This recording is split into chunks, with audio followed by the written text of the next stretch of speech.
Primátor mesta zvolal mimoriadne zasadanie mestského zastupiteľstva na podnet poslaneckého klubu SDK-UDS SAS. Práve tento klub spolu s nezávislým poslancom Štefanom Pčolom neprelomili primátorové veto. Zotrvali na svojom pôvodnom návrhu, ktorý schválili v decembri.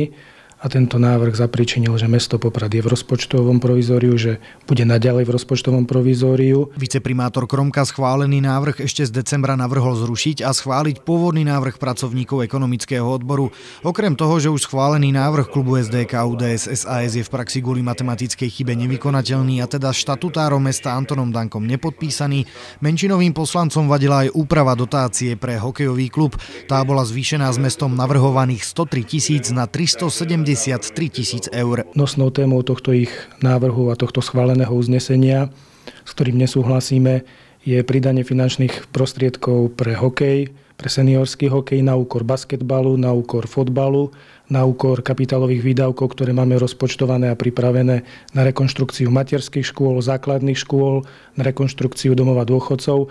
Preto nemôžeme súhlasiť s takýmto návrhom, ktorý je neodborne pripravený a ktorý poškodzuje mesto a poškodzuje záujmy obyvateľov. Predseda poslaneckého klubu SDK-UDS SAS Milan Baran odôvodnil nesúhlas s návrhom rozpočtu predloženým ekonomickým odborom netransparentnosťou. To bol jeden z dôvodov.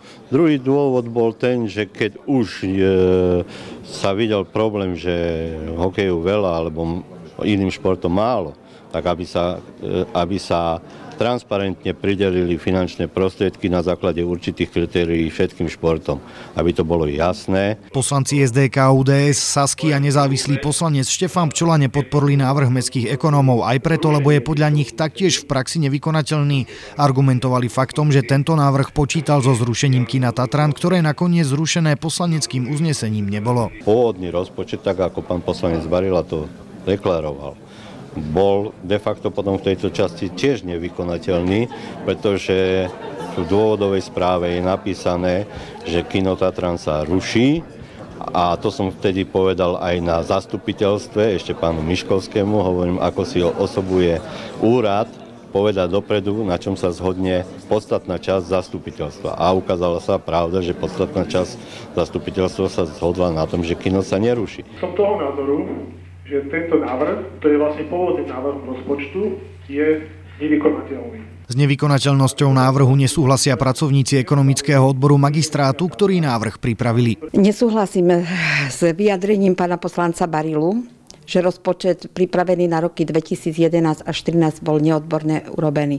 Bol urobený v súlade s právnymi predpismi. Zabezpečenie zdrojov z dôvodu nezrušenia kina by bolo predmetom rokovania mestského zastupiteľstva vo februári. Suma sumárum, mimoriadne zasadanie mestského zastupiteľstva si mohlo vybrať z dvoch návrhov rozpočtu. Prvým bol v praxi nevykonateľný z dielne SDK-UDS SAS, druhým pôvodný návrh mestských ekonómov, ktorí tvrdia, že v praxi vykonateľný je. Keďže nedošlo k nejakej zhode, uznesenie v praxi nevykonateľné, ktoré zastupiteľstvo tesnou väčšinou podporilo ešte v decembri, zanikne po 2 mesiacoch, teda 22. februára.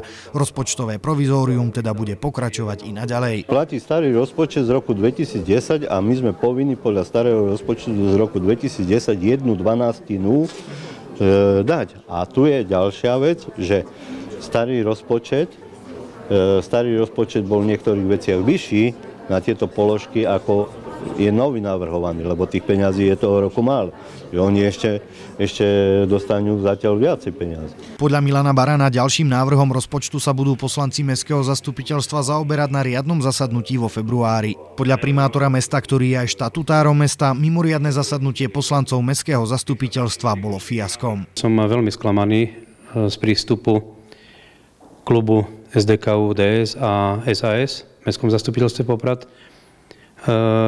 Naozaj mali možnosť dnes dokázať na tomto mimoriadnom zastupiteľstve, ktoré sami zvolali a iniciovali, že chcú vyviesť mesto z rozpočtového provizória, ale neurobili tak a je to zlá správa pre všetkých Popradčanov, že mesto je naďalej v provizóriu a je to veľmi nepriaznivé pre všetkých občanov mesta Poprad.